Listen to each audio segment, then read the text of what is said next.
Welcome back. This is part 4 of the Admissions Helpers presentation on writing a successful personal statement. Here, we're going to continue discussing the different steps in approaching the personal statement. We will focus on how to organize the content of the personal statement. After you've done thorough brainstorming and you've developed all the ingredients and the ideas for your personal statement, it's important to put it into an essay format. Like any other essay, a personal statement should have a similar general structure. This includes an introduction, body paragraphs, and a conclusion. If you notice, we put a background next to introduction here. So somewhere in the beginning of the essay, whether it's in that introductory paragraph or right after it, it's good to have some information about your background as a person. In terms of the introduction to your essay, you should begin your introduction with a hook, something that will catch the attention of the reader early on as they begin to read this essay.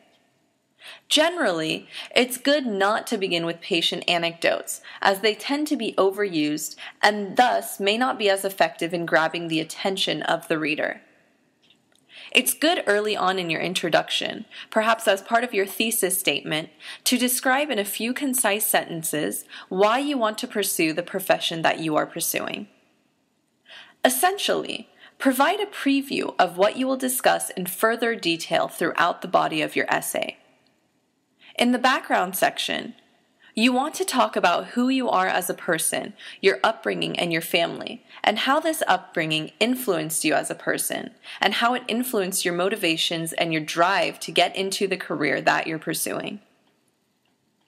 Also, if during your upbringing you've had experiences that initially made you interested in the health profession that you're pursuing, it's good to talk about that experience that perhaps got you interested. A lot of people have experiences dealing with illness in their family that they were exposed to at a young age, and that may have initially gotten them to become interested in wanting to become a healthcare provider. That experience can be helpful to talk about in your personal statement. As we mentioned, the essay has an introduction, a background, body paragraphs, and a conclusion. There are many ways to approach these body paragraphs, and there are many ways to organize them. It's important to remember that each body paragraph should have one main idea in it.